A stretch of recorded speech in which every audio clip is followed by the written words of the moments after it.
Tanggal 29 Juli tahun 1945. Yesus hendak naik ke perahu, pada saat fajar dari suatu hari musim panas yang jernih yang menebarkan rona merah muda keunguan pada permukaan danau yang bak sutera berkerut-kerut, ketika Marta tiba bersama pelayan perempuannya.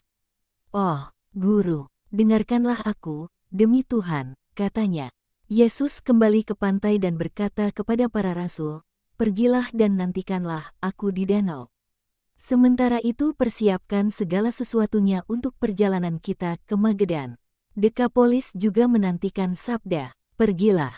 Dan sementara perahu bergerak menjauh menuju danau terbuka, Yesus berjalan di samping Marta. Marcella mengikuti mereka dengan hormat. Demikianlah mereka bergerak menjauhi desa dengan berjalan di pesisir pantai, yang dari suatu bentangan berpasir, dengan tebaran jarang berkas-berkas tanam-tanaman liar pada level danau, menjadi sepenuhnya diselimuti tumbuh-tumbuhan yang sebab merambat naik ke sisi-sisi gunung, tercermin pada danau.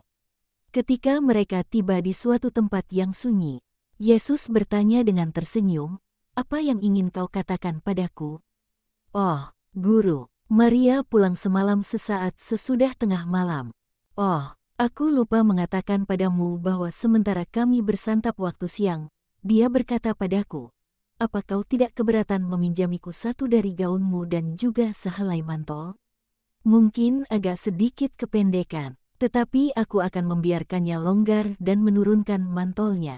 Aku menjawab padanya, "Kau dapat mengambil manapun yang kau inginkan, saudariku terkasih." Hatiku berdebar sebab, sesaat sebelumnya, sewaktu berbicara kepada Marcella di kebun aku mengatakan padanya, pada waktu Vesper kita harus berada di Kapernaum. Sebab Guru akan berbicara kepada orang banyak sore ini, dan aku melihat Maria terkejut dan rona wajahnya berubah. Dia menjadi gelisah, berjalan kian kemari seorang diri, seperti seorang yang sedang sedih atau bingung, pada tahap menentukan suatu keputusan, tetapi tidak tahu bagaimana memutuskan. Sesudah santap siang kami pergi ke kamarku dan mengambil gaun yang paling gelap dan paling sederhana yang aku miliki. Dia mencobanya dan meminta inang untuk membuka kelimannya, sebab gaun itu terlalu pendek. Dia mencoba melakukannya sendiri, tetapi dengan menangis dia mengaku, "Aku tak lagi pandai menjahit. Aku sudah lupa akan semuanya yang baik dan berguna," dan dia melingkarkan kedua tangannya sekeliling leherku sembari berkata, "Doakan aku." Dia pergi sekitar matahari terbenam. Betapa banyak aku berdoa, supaya dia tidak bertemu seorang pun yang akan mencegahnya datang kemari, supaya dia dapat mengerti sabdamu dan berhasil dalam sepenuhnya mencekik monster yang memperbudaknya.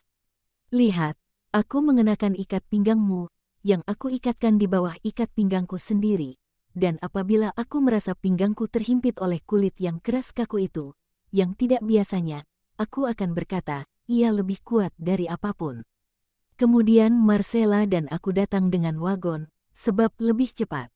Aku tidak tahu apakah engkau melihat kami di antara orang banyak, tetapi betapa sakit hatiku tidak melihat Maria. Aku berkata pada diriku sendiri, dia pasti sudah berubah pikiran. Dia pulang kembali ke rumah. Atau, dia sudah melarikan diri sebab dia tak dapat lagi tahan berada dalam kendaliku, meski dia sendiri yang memintanya. Aku mendengarkan engkau dan menangis di balik kerudungku. Sabdamu seolah disampaikan tepat untuknya, dan dia tidak mendengarkannya. Itulah apa yang tadinya aku pikirkan sebab aku tidak melihatnya. Aku pulang ke rumah dengan sedih. Itulah kebenarannya. Aku tidak mentaatimu padahal engkau telah mengatakan padaku, jika dia datang, kau tinggal di rumah dan nantikan dia. Tetapi pikirkanlah hatiku, Guru, adalah saudariku yang datang kepadamu. Bagaimana dapat aku tidak berada di sana untuk melihatnya dekat denganmu? Dan lalu, kala itu engkau katakan padaku, dia akan patah hati, dan aku ingin dekat dengannya untuk menopangnya segera. Aku sedang berlutut dalam kamarku menangis dan berdoa dan adalah sesudah tengah malam ketika dia masuk. Dia masuk dengan begitu perlahan hingga aku mengetahui kehadirannya hanya ketika dia melemparkan dirinya untuk memelukku dan berkata, "Semua yang kau katakan, saudariku yang terberkati, adalah benar." Bukan, jauh lebih dari yang sudah kau katakan padaku. Kerahimannya jauh terlebih besar. Oh, Marta, tidak perlu lagi kau mengawasi aku. Kau akan lihat bahwa aku tidak akan lagi sinis dan menyedihkan. Kau tidak akan lagi mendengarku berkata, aku tidak mau berpikir. Sekarang aku ingin berpikir. Aku tahu apa yang harus dipikirkan. Mengenai kasih karunia yang menjadi daging. Kau pasti sudah berdoa untukku, saudariku. Dan kemenangan sudah ada dalam genggamanmu, Mariamu, yang tak lagi ingin berdosa dan yang dilahirkan ke kehidupan baru. Inilah dia. Tataplah dia tepat pada wajahnya, sebab dia adalah Maria yang baru, yang wajahnya telah dibasuh oleh air mata pengharapan dan pertobatan. Kau dapat menciumku, saudariku yang murni. Tidak ada jejak affair cinta yang memalukan pada wajahku. Ia mengatakan bahwa ia mencintai jiwaku, sebab ia berbicara kepada jiwaku dan mengenai jiwaku. Aku adalah si domba yang hilang.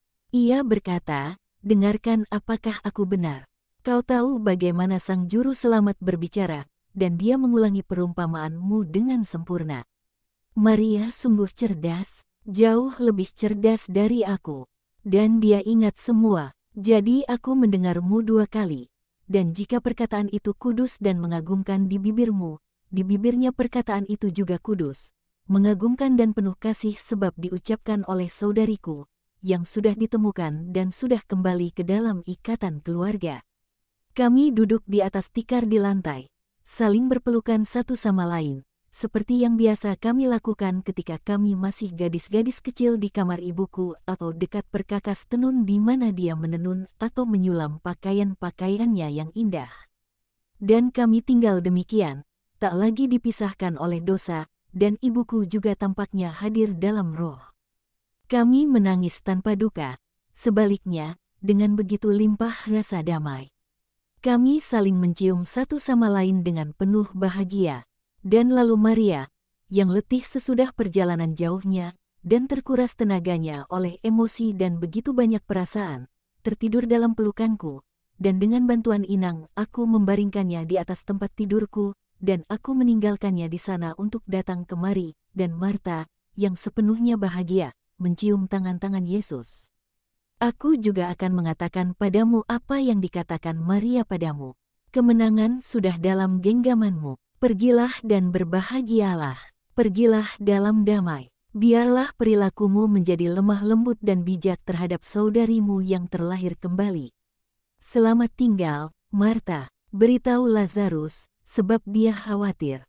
Ya, Guru. Tetapi bila manakah Maria akan ikut bersama kami para murid perempuan?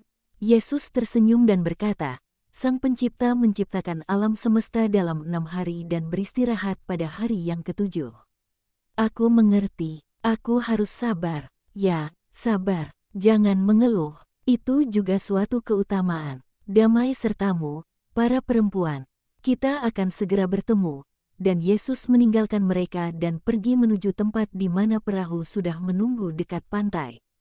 Yesus berkata, tempatkan di sini penglihatan mengenai perjamuan malam di rumah Simon, si Farisi, yang kau lihat pada tanggal 21 Januari tahun 1944.